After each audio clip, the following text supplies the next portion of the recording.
Hey guys, it's J-Man. Day number 5, I think. Number 5 of my 13 days of Halloween. And I just watched Hellraiser. It's a good movie, that. Yeah. I've only seen it once before today, actually, so this is only the second time I've watched it. I always throw it in there, just because it's a little bit different to the other ones, isn't it? Half the cast is English. I don't know. I think it's in English. I know the writer/director Clive Barker is English. So I think the film itself is English. I thought it would be different. Came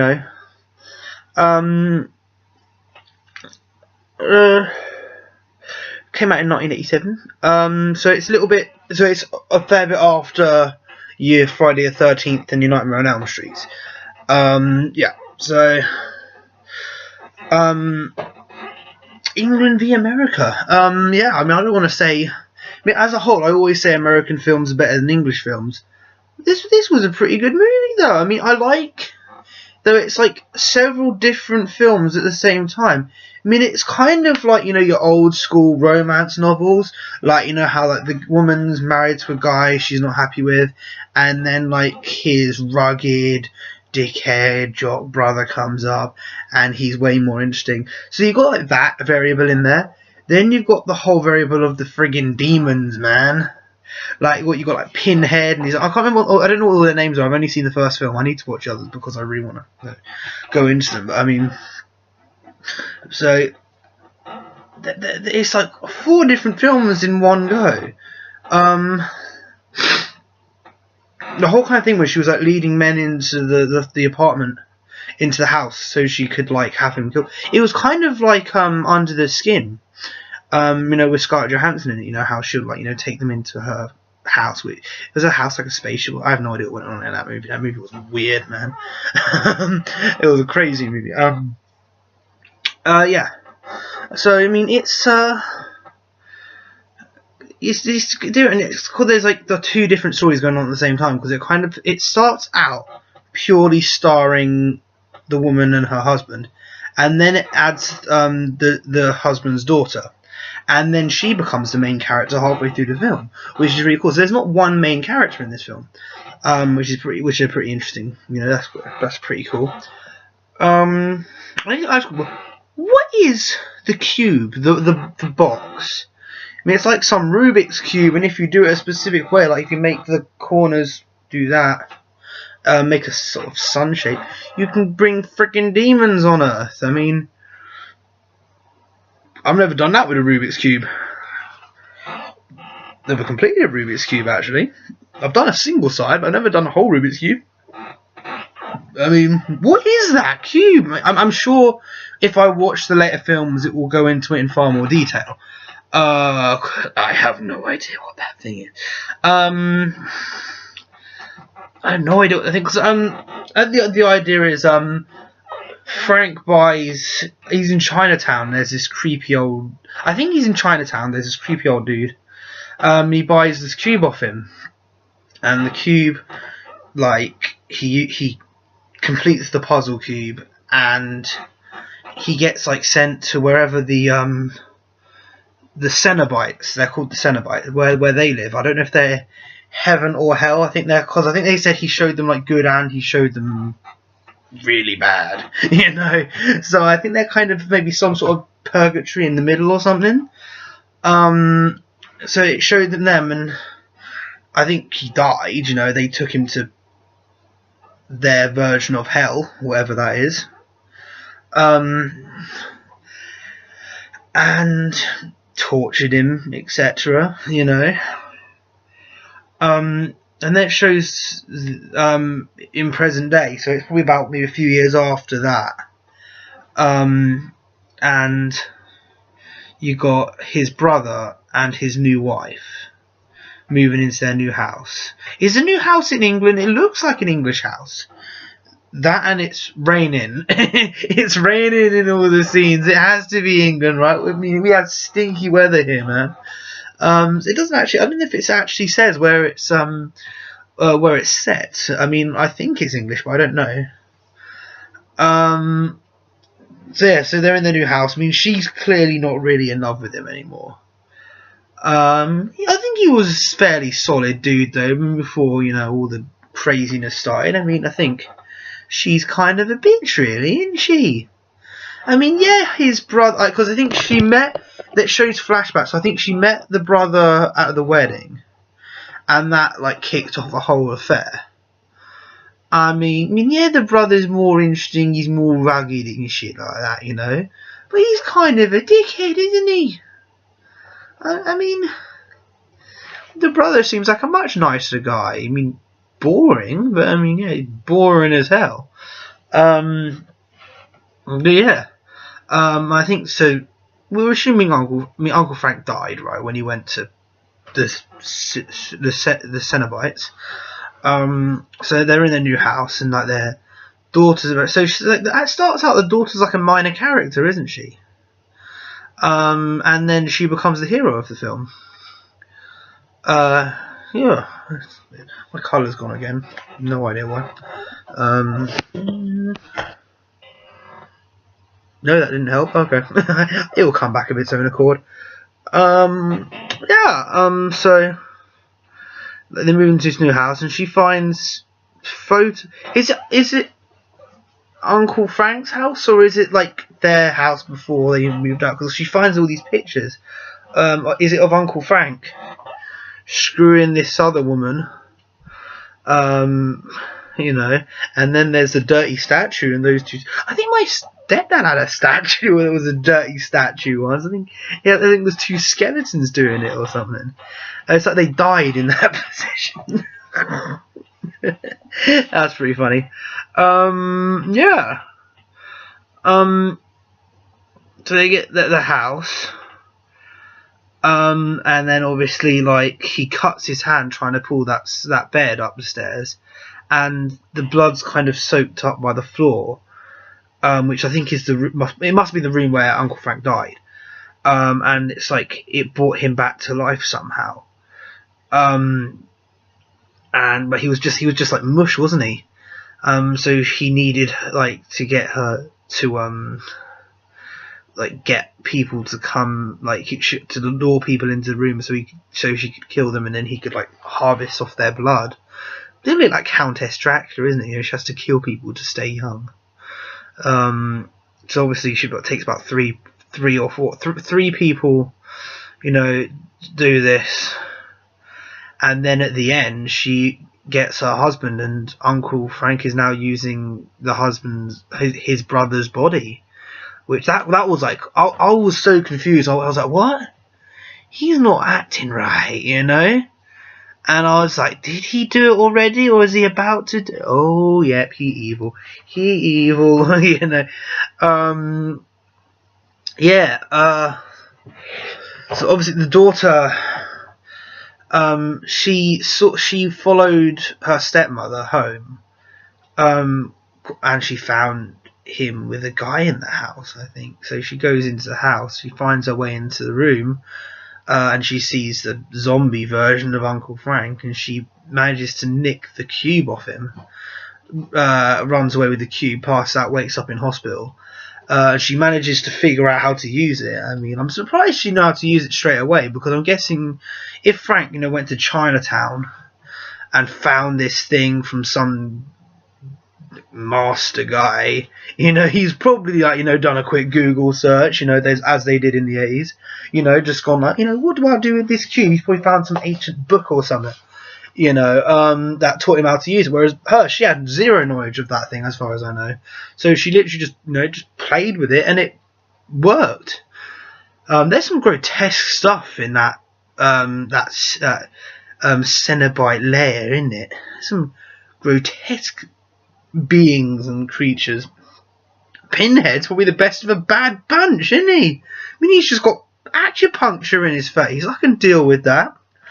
And there's the bald chick who's got those little things in her cheeks.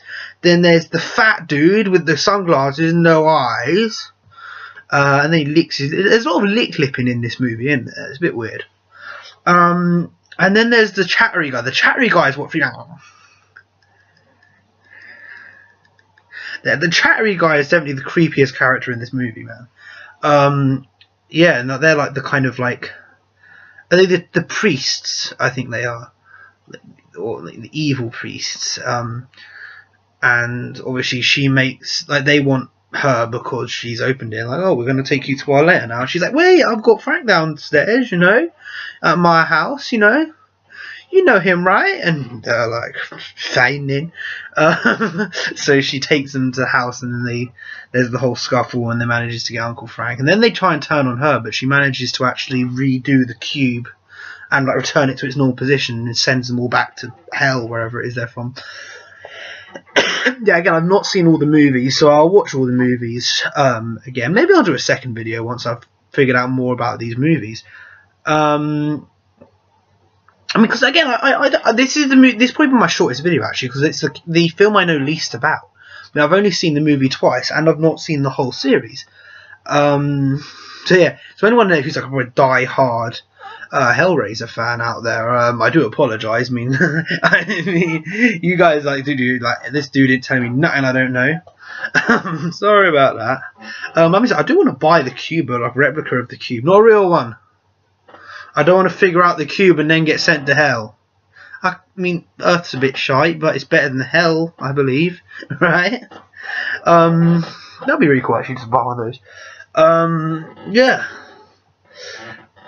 And then at the end of the movie, in like you see the creepy old dude, you know, in China or whatever, selling the cube to somebody else. So that other guy. So this whole film could happen again with that guy. Maybe that's what the second... I'm guessing the second film is going to focus on the same characters though, right? I mean, I don't know. What, the daughter specifically? I don't know. I'll have to watch it. Hell, why don't you guys vote for Hellraiser 2, and then I'll definitely do a video on it. Yeah. And then there was the homeless guy, the creepy homeless guy. There's a lot of creepy dude in this movie, hence it's a horror. Is this even a slasher movie? I mean, I put Pinhead down as a slasher, but I wouldn't say this was even a slasher movie. You know, this was a little bit more like, you know, heaven and helly. You know, there's a zombie in it. A zombie thing. I don't know what the technical term for that is. The zombie who kind of like, you know, sucks blood to become human again. I don't know what that is. And then the homeless guy. You kind of see him throughout the film doing creepy, like eating bugs and stuff. Or just watching them. And then at the end, when they're kind of are they burning the body? They throw the cube into it, and the homeless man puts his hand in to the fire, pulls out the cube, and then he turns into this winged devil dragon thing. What the hell was that? I mean, that's like a huge thing. Is he like the Watcher or something? And the whole day he'd been watching them the whole time, you know. So he's reporting back to Pinhead or something. What was that homeless guy? I mean, I have no idea what was going on in that. I know when I was in school, somebody was obsessed with these movies. I probably should have watched them then he could have filled in all the gaps for me, because I don't really know him anymore. But yeah, this is a very peculiar film. Really weird. Yeah, I think the story is solid. I like the story. I wouldn't say that there is a lot of mysteries in this film. I mean, not everything is there, but I wouldn't say that was a plot hole. It's just a case of, you know, the whole idea is it's the unexplainable, isn't it? So I mean, you don't have to explain every last little detail. So yeah, I mean, I've seen this film once, and I obviously wanted to see the film again, you know, enough to make a video. I don't know if I'm going to stretch this video out for an hour. I really don't. I don't have as much to say about this one. But yeah, I do like this film. I'm surprised I'm not as into this as I am the other movies, because this is probably a more solid, more focused story. We'll see. Maybe it falls apart at the end. I don't know. One thing was Pinhead versus Freddy Krueger versus Jason versus Michael Myers. Who's a better villain? I've not watched Halloween yet. So what I'll do is, well, I have watched it. I mean, I haven't watched it in my 13 days of Halloween. I'll exclude Michael Myers from this list, because then I'll talk about him specifically when I watch Halloween. Yeah, Halloween is on my list. Yeah. So I'll talk about Freddy and Jason. Freddy. Think about Freddy. If you had Freddy versus Pinhead, if Freddy versus Pinhead was a movie, how the hell would you get him to sleep? I mean, seriously, because like with Jason can sleep if you use tranks on him or whatever. In Freddy versus Jason, I watched that movie way too young as well. So yeah, so Jason met Michael Myers. I mean, again, Michael Myers. There's nothing. I don't think there's anything mythological or supernatural about him. He's just a crazy guy in a mask, I think. Jason's kind of a zombie, right? I think they explain that in the 6th. He's actually like a zombie now. Freddy, he like controls your dreams, doesn't he? So in here he's kind of useless, but in the dream realm he's like God, isn't he? See, I don't know. Again, I need to watch all the films, but I don't know what the extent of Pinhead's powers are. Or, well, the priests in general, but I'm specifically... Pinhead is the poster boy, isn't he? Maybe. Where the Cenobites live. He's very handsome. He's like the Tom Cruise of the demon world, isn't he? I mean, Jason under that mask, maybe he's alright looker. Got a weird shaped head, but maybe his face is alright. Yeah. See, Jason, there's not really much. I wouldn't say Jason was super calculated. I mean, he is a little bit more than we think he is, because it is a mystery after all. But Jason, he's more just a case of just find some idiot. He is not really going to target. I mean, there was Freddy v Jason, I suppose, but usually he just targets a bunch of idiots, doesn't he?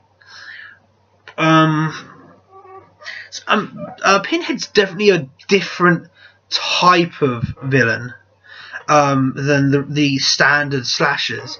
I mean, he's definitely the most out there. He's the most cerebral. He's most supernatural. I mean, he's from a place which is neither heaven or hell or something. I can't even comprehend that, you know. I need to watch more of the movies, I know. So he's maybe I've not seen the full extent of his powers yet, but I'm guessing he's like way more powerful than these other beings. I mean, he's like the leader of whatever the Cenobites are. I mean, he's something special. He's some kind of big cheese, isn't he? I want cheese now. Yeah. So, whatever he can do, I'm pretty sure he can do something fairly big. I mean, obviously he can kind of like, you know, bring people. He can basically bring people there from Earth, and then he can kind of he can basically teleport between the realms or whatever, you know. That's a pretty badass power in itself, isn't it? So yeah. So again, I need to see more of these movies, but I'm pretty sure that Pinhead is something big though in the horror villain realm, you know. I saw these really funny pictures on Facebook actually, and it was like taking the boys to the beach or something, and it had like Freddy, Jason, Michael Myers, and Pinhead, and they're all on the beach. I'll see if I can put the pictures up actually, and it says like they're kind of like, there's one of like Jason Voorhees sat in like he's got a duck ring around him, and he's building a sandcastle. Freddy's in the water, you know, he's just sat in the sand. Pinhead's not even doing a thing, he's just like, you know, and that's what makes it even more funny. Michael Myers, it's hard to tell. All I know is whoever is playing Michael Myers in these pictures, this dude's ripped. You know, he's like, Michael Myers is the sexiest one out of the crew. He's the only one without a fucked up face. I mean, I saw those earlier and I just laughed my head off, and I thought, if I'm doing a video on slasher movies, I need to mention those pictures I saw on Facebook. That was so funny. Yeah. I'm probably drawing near to the end of this one. I do apologise. This is a shorter video. I mean, if I was doing this as a film commentary, I'll probably talk a lot more. But it'd be a long video of me not knowing what the hell's going on, you know, because I've only seen the film once and I've only seen the first one. So I mean, I've got a solid 20 minutes here, I would say. So yeah. I apologise, this is the shortest video of all of them. All the other films are films I know a lot more about, you know. I just thought I'd throw this one in there because it was different to all the other ones, actually. Yeah. I can confirm. I mean, I'm doing a video tomorrow. I'm doing a video every day. The 24th would be day 6, and I'll be doing the new 2017 It. Stephen King's It, the new version. I wanted to put the old version in there as well, actually, to compare the two. But again, I thought I'm only doing 13 movies, so if you want to see me watch the original It with Tim Curry, comment it, and I could watch it on the 13th day. You know, I could watch. I mean, again, I'll watch anything you put on there. I mean, provided it's not porno or something. I'm not going to do a video on that. But yeah, any horror movie, just comment it on here, and whatever gets the most comments, I'll watch it. You know, no matter how scary. So you might see me wet myself. But again, I'll try and do. I think I'll have, if it's a film I've not seen before, I'll try and do a reaction video to it. So I'll probably have it on a separate screen because I've got my big TV over there, and my laptop's here. So I'll probably watch it on the big screen, or I'll watch it. If the film was on Netflix, for example, I could watch it on my phone, but I'll put a headphone in. So because I think the problem is you can't hear the film, you can't see the film or hear the film soundtrack. That's what I got blocked for before. So I'll try not to put any of the movie's content in the video. But you might, hopefully you'll see my reaction, especially if the film's terrifying. I mean, you want to see my reaction to that, right?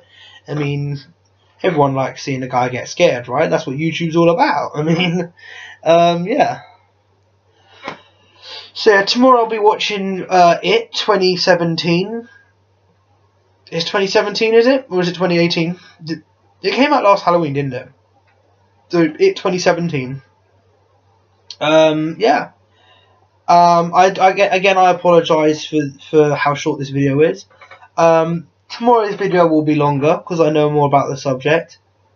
Yeah. All from me.